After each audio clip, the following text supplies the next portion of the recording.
वर्ग, वर्ग संघर्ष और वर्ग चेतना। वर्ग को बोलते हैं क्लास। तो क्लास, क्लास स्ट्रगल और क्लास कॉन्शियसनेस, तीन चीजें, क्लास, क्लास स्ट्रगल और क्लास कॉन्शियसनेस। सबसे पहले तो वर्ग करते हैं कि वर्ग क्या होता है। तो कार्ल मार्क्स ने इसकी कहीं कोई परिभाषा नहीं दी है ढंग से, लेकिन अपन सोच सकते हैं कि वर्ग लोगों का वो समूह होता है जिसमें एक जैसी चेतना होती है। लोगों का वो समूह जो कैसी चेतना हो, जिसमें एक जैसी चेतना हो। वो लोग जो एक जैसा सोचते हैं और ये सोचते हैं कि इस पूरे आर्थिक जो प्रणाली है उसमें हम सबके संबंध और व्यवहार और जीवन एक जैसा है। तो लोगों का वो समूह जो ये सोचता है कि इस उत्पादन प्रणाली में हमारे सुख दुख एक जैसे हैं, वो क्या बनाते हैं, एक वर्ग बनाते हैं। चलिए अपन एक वर्ग बनाते हैं पहले, जिसको अपन अच्छी तरह से जानते हैं, जिसको कई बार भोगना भी पड़ता है। वो कौन सा वर्ग है? मजदूर, मजदूर नहीं करेंगे, इसका सही नाम है प्रोलेटरिएट या सर्वहारा या श्रमजीवी बोलते हैं, जो अपने श्रम पे जीवित रहता है। इसके पास उत्पादन के साधन नहीं होते, श्रम होता है, सिर्फ पसीना होता है और कुछ नहीं होता। सर्वहारा। तो बताओ अब वर्ग कैसा होता है? वर्ग तो सर्वहारा वर्ग वो है जिसकी उत्पादन प्रणाली में जिसकी कंडीशन क्या है, एक जैसी है। वो लोग जो सिर्फ अपना पसीना बेचते हैं और शोषित होते हैं, वो एक जैसे विचारों के लोग मिलके क्या बनाते हैं, एक वर्ग बनाते हैं। फिर एक दूसरा वर्ग है बुर्जुआ। लोगों का वो समूह जो एक जैसी स्थिति में है और जिनके पास उत्पादन के साधनों का स्वामित्व है और जो औरों का शोषण करते हैं, ये सारी एक विचारों के लोग जब एक होते हैं तो एक वर्ग बनाते हैं। कौन सा? बुर्जुआ, या जिनको पूंजीपति बोल दो। तो ये दो ऐसे बनते हैं वर्ग। फिर हमने देखा वर्ग है क्या, एक जैसी मेंटेलिटी के लोग, एक जैसी स्थिति के लोग, ऐसे लोग। अब आप बताओ, चलो मैं एक शब्द बोलता हूं, बेघर कौन होते हैं? बेघर, वो लोग जिनके पास घर है नहीं होता, वो बेघर होते हैं। तो फिर मजदूर कौन होते हैं? वो लोग जो मजदूरी करते हैं, जिनके पास बेचने के लिए पसीना होता है, हाड़ गोडे होते हैं और कुछ भी नहीं होता, वो मजदूर। पूंजीपति कौन होता है? जिसके पास संपत्ति के साधनों का स्वामित्व होता है, जो जिसके बल के ऊपर वो मजदूरों का शोषण करता है, वो कौन होता है? पूंजीपति होता है। ठीक। तो वर्ग ना दो होते हैं। एक वो होते हैं जिनके पास उत्पादन के साधनों का स्वामित्व होता है। वेरी गुड, उत्पादन के साधनों का स्वामित्व। अब आपको कतई नहीं रटना कि उत्पादन के साधन कौन से होते हैं। आप बताओ, आप जो खेत में काम करते हो, उत्पादन कैसे होता है? नहीं, बहुत सारी और चीजें होती है ना। जमीन चाहिए, देखो उत्पादन के लिए क्या चाहिए? सबसे पहले आपको एक जमीन चाहिए, फिर आपको ट्रैक्टर चाहिए या बैल चाहिए, फिर हल चाहिए, उसके बाद कच्चा माल के रूप में आपको डीएपी, यूरिया और बीज चाहिए, ठीक है, पानी चाहिए, ठीक है, ट्यूबवेल चाहिए। ये सारे क्या हैं? उत्पादन के साधन। ये अकेले उत्पादन नहीं कर सकते, इनमें क्या मिलाना पड़ता है आपको? ये खुद काम नहीं करते, इनमें श्रम मिलाना पड़ता है। वो इन सबको इकट्ठा कर लेता है, ठीक है, मालिक है, फिर वो श्रमिक को खरीद के उनपे काम करवाता रहता है। तो ये है उत्पादन के साधन जो मैंने अभी बताया, ट्रैक्टर, जमीन, कुएं वगैरह, ये उत्पादन के साधनों का स्वामित्व। तो जिनके पास स्वामित्व होता है वो एक वर्ग होता है, जिनके पास नहीं होता वो दूसरा वर्ग। तो एक तो होता है मालिक, एक जो मालिक नहीं होता। जो मालिक नहीं होता उसके पास सिर्फ एक चीज होती है, वो क्या होता है? वो श्रम होता है, लेबर होती है उसके पास। ये दो चीजें होती है। अब जो स्वामित्व होते हैं वो होते हैं अमीर, और जो जिनके पास श्रम होता है वो क्या होते हैं? गरीब होते हैं। अमीर जो होता है वो होता है शोषक, और गरीब होता है वो होता है शोषित होता है। अब आप इनको, कार्ल मार्क्स कहता है कि ये आज तक का जो भी इतिहास देखेंगे, आप देखेंगे कि इसमें हमेशा से ही दो विपरीत विरोधी वर्ग थे, हमेशा से ही। जब अरस्तु था तो एक फ्री मैन हुआ करते थे, मुक्त व्यक्ति, जिसको फ्री मैन बोला करता, जिसको नागरिक जिसको हम बोलते हैं, जो फ्री था, प्रत्येक प्रकार से अवकाश था जिसके पास, उसको क्या बोलते हैं? Free man. वो नागरिक थे। और दूसरे कौन थे? उनके दास थे। पढ़ा ना हमने, दास पर था, ठीक है। फिर और आगे बढ़े तो प्लेबियन और ये आए, पैट्रिशियन आए। इनमें से एक मालिक था और दूसरा उसका दास था। फिर और आगे मध्यकाल में आए तो गिल्ड मैन, गिल्ड का मालिक आ गया, ठीक है, जो सारा उत्पादन करता था। दूसरी जर्नी में जो उसके सामान को बैग पे लटका के और बेचने के लिए जाते थे। तो एक था उत्पादक जो घड़े बनाता था, दूसरा था जर्नी मैन, तो घड़ों को गांव गांव में जाकर बेचता था। तो ये थे। तो ऐसे वो कहता है कि ऐसे करके आप देखोगे कि समाज हमेशा से शोषक और शोषित कितने वर्गों में बंटा हुआ था? 2 वर्गों में बंटा हुआ था शुरू से ही। तो ऐसे अगर 2 वर्ग है, अब आपके दोनों वर्ग याद है। देखिए, पहली जो अवस्था थी इतिहास की, उसमें कोई वर्ग नहीं था। वो बताओ कौन सी थी? आदिम साम्यवाद। Very good. इसको आप प्राकृतिक अवस्था कह लो, चलो कोई बात नहीं। आदिम साम्यवाद, पुराने वाला साम्यवाद, जिसमें न राज्य था और न ही वर्ग थे। आप उसको प्राकृतिक अवस्था, सही शब्द है वैसे था। प्राकृतिक अवस्था में भी राज्य नहीं था, वर्ग नहीं था, पर थोड़ा सा आदिम साम्यवाद ठीक होता है। इसमें सारी संपत्ति होती है, उसके मालिक सारे के सारे होते हैं, किसी के पास कोई निजी संपत्ति। इसमें संकट क्या था आप बताओ? इसमें जो झगड़ा था वो आदमियों के मध्य, वर्गों के मध्य नहीं था, प्रकृति और मानव के मध्य था। प्रकृति तंग करती थी आदमी को, तो प्रकृति में कंट्रोल करने के लिए जैसे उसने मुसल ये सारी चीजें बढ़ाई, तो समाज में कितने वर्ग पैदा हो गए? 2। और कौन सा समाज आया पहली बार? दास समाज है। तो दास समाज आया, तो ये बताओ वर्ग कितने बन गए? 2, एक दास और एक मालिक। सामंती आया तो किसान और सामंत। पूंजीवाद आया तो पूंजीपति और सर्वहारा। और जब सर्वहारा का अधिनायकवाद आएगा तो वर्ग बताओ 2। जब सर्वहारा का अधिनायकवाद आएगा तो कितने वर्ग होंगे? नहीं होगा, वर्ग 2 के 2 होंगे। अब पूंजीपति नीचे हो जाएंगे और सर्वहारा ऊपर हो जाएगा, रहेंगे 2 के 2। आगे चर्चा चल जाएगी थोड़ी देर में। तो ये है वर्ग। तो क्या उत्पादन के साधनों के आधार पे वर्ग बन जाते क्या? नहीं बनते। वर्ग तब बनते हैं जब उनमें चेतना आ जाती है कि हम एक हैं, तब बनते हैं। जब तक चेतना नहीं आती ना कि हम सब एक हैं, हमारे दुख एक हैं, तब तक वर्ग बनता नहीं है। आपने देखा होगा हजारों सालों से इस देश में सामंतवाद था। हजारों सालों से हमारे पुरखों ने, अधिकांश ने फील किया है सामंतवाद को। आप अपने दादा परदादा से पूछना, अगर जिंदा नहीं है तो कोई आपके पिताजी बता देंगे आपको। उन्होंने कभी भी उनके खिलाफ संघर्ष नहीं किया, जबकि वो जानते जरूर थे कि ये सामंत है, ये हमारे प्रोडक्शन का 75 से 80% हिस्सा किसी न किसी रूप में लूट के ले ही जाता है। हम सब दुख पाते रहते हैं, भूख मरते रहते हैं, अपनी औलाद का पेट काट के खेतों में काम करते हैं, और जैसे डेयरी लगती है उस डेयरी का 80% तक कौन ले जाता है? सामंत ले जाता है। उसके बावजूद ना कभी भी हमने सामंतों के खिलाफ संघर्ष क्यों नहीं किया बताओ? क्योंकि हमारे अंदर चेतना नहीं थी कि हम सब एक हैं, हमारे दुख एक हैं और हम इस दुखों का छुटकारा भी प्राप्त कर सकते हैं। ये चेतना नहीं थी हमारे अंदर। हम तो ये सोच के बैठे थे कि ये तो ईश्वर ने हमारे भाग्य में लिखा है, सामंत को सामंत बढ़ाए और हमें किसान, तो उसका काम एंजॉय करना है, हमारा काम ताज जिंदगी खेतों में भटकना है। ये चेतना हमारे अंदर अगर आ जाती ना तो कब की क्रांति हो जाती। ये चेतना आई जब शिक्षा आई। तब आपने देखा होगा शेखावाटी में बड़े बड़े क्या हुए? किसान आंदोलन हुए। तो भीलवाड़ा के अंदर बड़े बड़े किसान आंदोलन हुए, बिजोलिया के, ये सारे ये चेतना के परिणाम होते हैं। तो वर्ग तब बनता है जब क्या आ जाती है? वर्ग चेतना, क्लास कॉन्शियसनेस आ जाती है। अब ये क्लास कॉन्शियसनेस क्या होती है? कोई भी वर्ग जब ये समझने लग जाता है कि इस उत्पादन प्रणाली में मेरा स्थान क्या है और इसका इलाज क्या है। मजदूर जब ये समझने लग जाते हैं कि इस उत्पादन प्रणाली में मैं हूं, वो हूं शोषित, मेरे सिर्फ पसीने का यूज हो रहा है, मेरे हाथ में इससे ज्यादा कुछ भी नहीं है, तो हम सब एक है।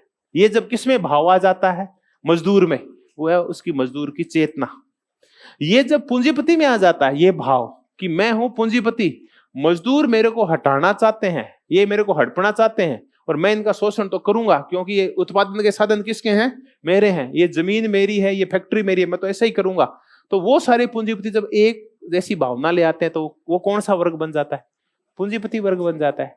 तो आपने देखा होगा सामंत एक तरफ हो जाते हैं और किसान है कि सामंत को किसानों की तरफ होते हुए देखा है? नहीं होता, क्योंकि सारे सामंत क्या होते हैं?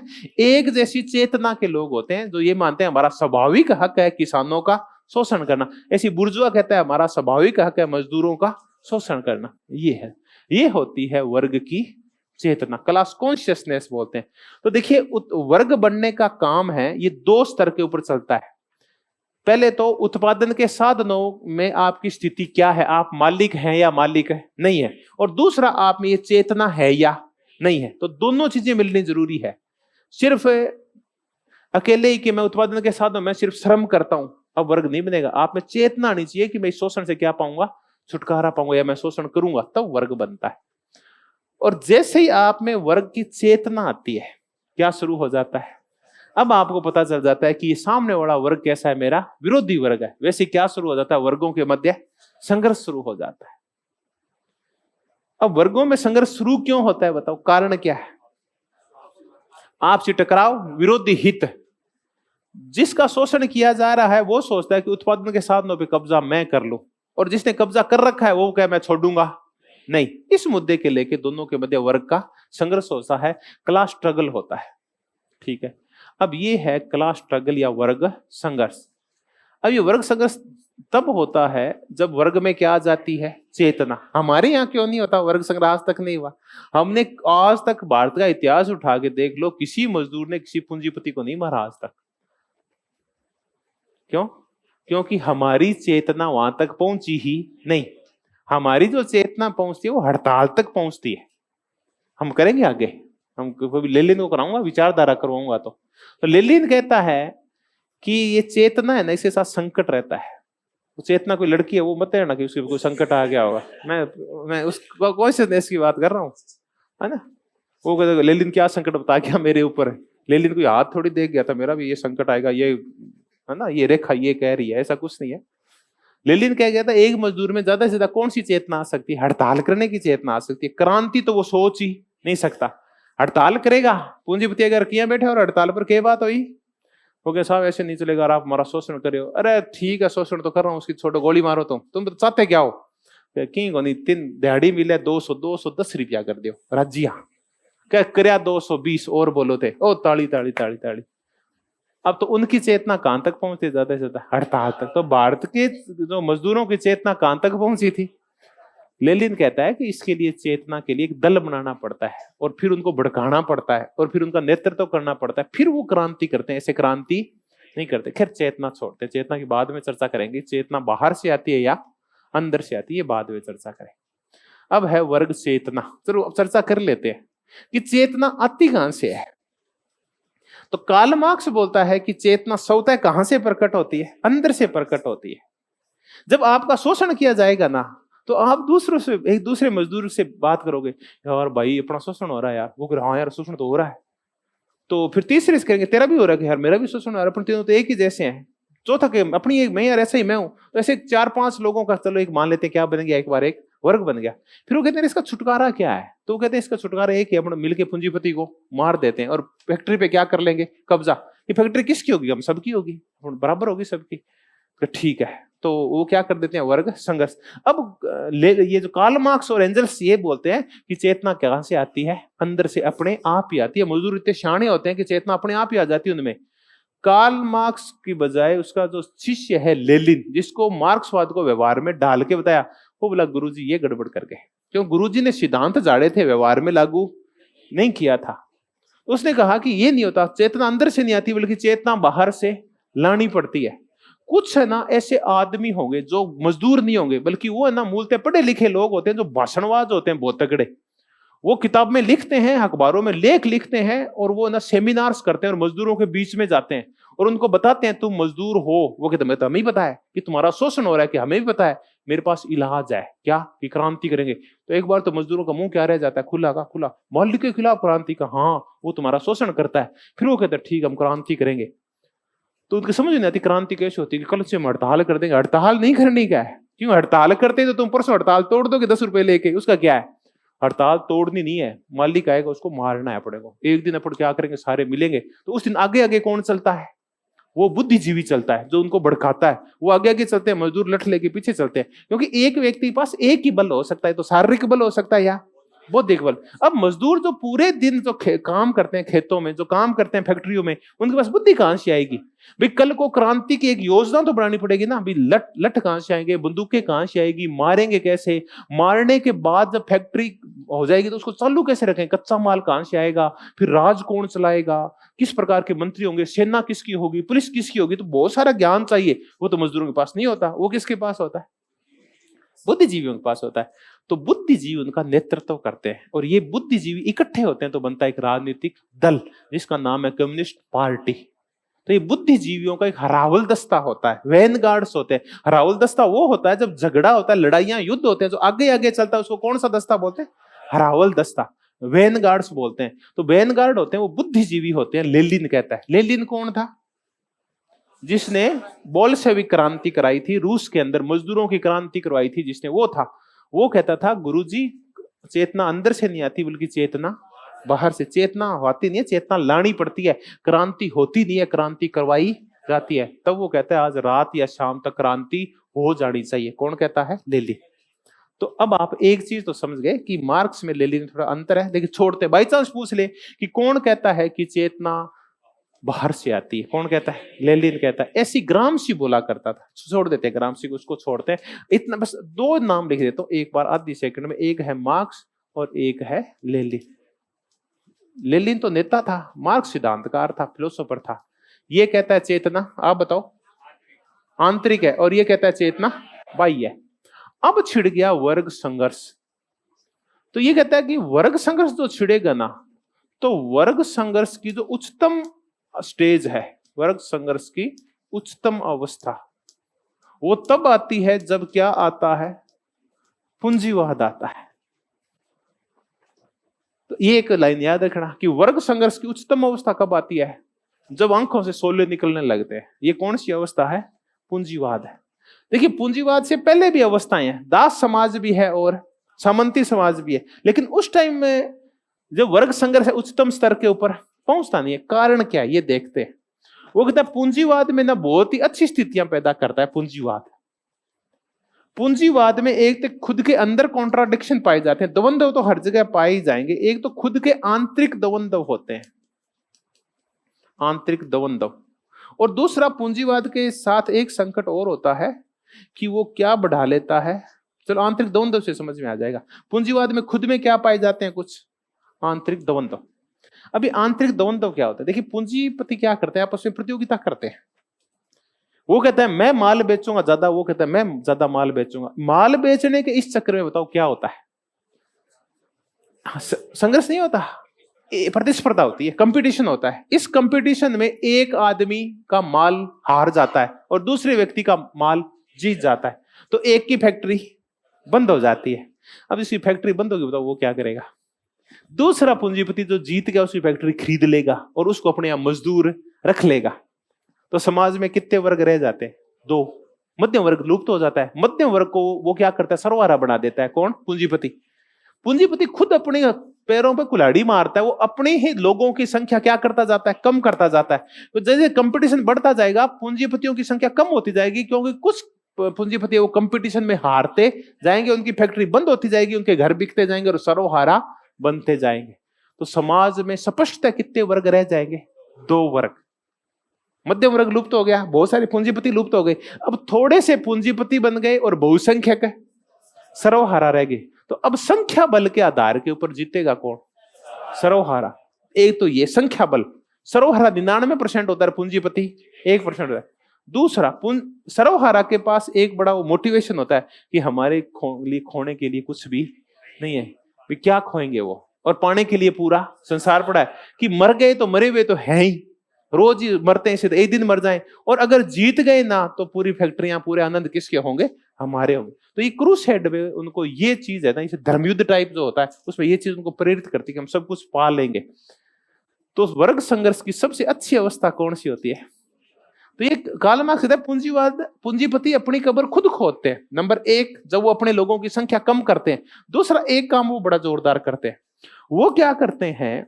अपने माल की कीमत को कम रखने के लिए, ताकि मेरा माल कम कीमत होगी तो माल ज्यादा बिकेगा। वो क्या करते हैं? फैक्ट्रियों को एक ही जगह लगाते हैं। एक जगह क्यों लगाते हैं? पहले एक फैक्ट्री लगती है, उस फैक्ट्री को लगाने के लिए वहां इंफ्रास्ट्रक्चर आता है, आधारभूत ढांचा आता है। आप एक फैक्ट्री लगाते हो तो पहले जमीन लेते हो वहां, ठीक है, उसके बाद वहां एक सड़क लेके आते हो ताकि कच्चा माल और पक्का माल ढोया जा सके, वहां बिजली लेके आते हो और पानी की पाइप लेके आते हो। अब दूसरी फैक्ट्री है वहीं आएगी तो बताओ उसके साथ क्या होगा? उसको कोई खर्चा नहीं करना पड़ेगा, सिर्फ जमीन खरीदनी पड़ेगी। पानी पहले से आया हुआ है, सड़क पहले से आई हुई है और बिजली पहले से आई हुई है। अब उसको कुछ नहीं करना, उसको फैक्ट्री लगानी है तो उसका माल अपने आप ही सस्ता हो जाएगा। तो बताओ तीसरी फैक्ट्री कहाँ आएगी? वहीं आएगी। यहाँ एक कोचिंग आई ना, फिर दूसरी आई, फिर तीसरी आई, फिर चौथी आई, सारी कोचिंग कहाँ आ गई? यहाँ आ गए।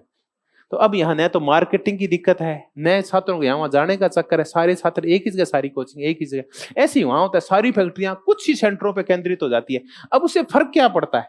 उससे फर्क ये पड़ता है कि जो पहले किसान हुआ करते थे, जिनका सामंत शोषण किया करते थे, वो ऐसे नहीं रहते थे। वो तो 20-20, 50-50, 100-100 किलोमीटर दूर गाँव में रहा करते थे और कभी कभी आपस में मिला करते थे, रिश्तेदारी में ब्याह शादी में मिला करते थे। तो बेटे ब्याह शादी की बात करता, शोषण की बात है नहीं करते थे, वो तो और बातें किया करते थे।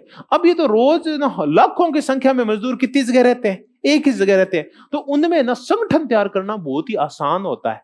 ये तो गांव गांव जाके संगठन तैयार करो, ठीक है, एक आप कितने संगठन तैयार करो, पूरे एक ही दिन में एक ही जगह भाषण ठोकना, शाम सुबह शाम तक भाषण ठोकोगे, 100 लोगों को तो तैयार कर ही दोगे शाम तक। वरना 10 गांवों में जाओगे, एक ही घंटे रुकोगे तो कोई भी तैयार है नहीं होगा। तब संगठन तैयार करना आसान हो जाता है क्योंकि मजदूर कितनी जगह आ गए हैं? एक जगह। तीसरा पूंजीवाद एक और गड़बड़ करता है, मजदूरों की हालत में ना बहुत ही टाइट कर देता है। वो उनको ना इतनी गंदी छोटी छोटी झोंपड़ियों में रखता है कि आप पूछिए मत। तो वो ना जीवन से उनका विश्वास ही उठ जाता है। तो ये और करता है वो। तो ऐसे करके, और वर्ग संघर्ष की उच्चतम अवस्था कौन सी है? पूंजीवाद। अब जब वर्ग संघर्ष होगा तो बताओ जीतेगा कौन? सर्वहारा। सर्वहारा की निश्चित जीत होगी। तो हमने 3 चीजें सीख ली। एक तो होता है वर्ग, एक जैसी स्थितियों के लोग क्या बनाते हैं? एक वर्ग बनाते हैं। एक होती है वर्ग चेतना। जब ये अपनी स्थितियों के प्रति, शोषण के प्रति जागरूक हो जाते हैं तो क्या बन जाता है? एक चेतना आ जाती है। चेतना बस मार्क्स कहता है कहां से आती है? अंदर से आती है। अब ये जब चेतना आ जाती है वर्ग के अंदर, तब क्या शुरू होता है? वर्गों के मध्य संघर्ष शुरू हो जाता है। ठीक है, तो आज तक का इतिहास है, ये किसका इतिहास है? वर्ग संघर्ष का इतिहास। ये लाइन पढ़ी थी कम्युनिस्ट मैनिफेस्टो। ठीक है, आज तक का इतिहास वर्ग संघर्ष का इतिहास। अब हमने एक चर्चा तो कर ली कि वर्ग संघर्ष तो होगा, लेकिन मुद्दा ये है कि इसमें जीतेगा कौन? ये बताओ आप। सर्वहारा जीतेगा। तो अगली कंडीशन है, अगला जो शब्द करेंगे हम वो करेंगे सर्वहारा का अधिनायकवाद करेंगे। ठीक। अब क्वेश्चन क्या आएगा? वर्ग क्या होते हैं? वर्ग चेतना कहां से आती है? क्या होती है? वर्ग संघर्ष में पूंजीवाद की भूमिका क्या है? छोटे छोटे क्वेश्चन आ सकते हैं यहां से, सिंपल से।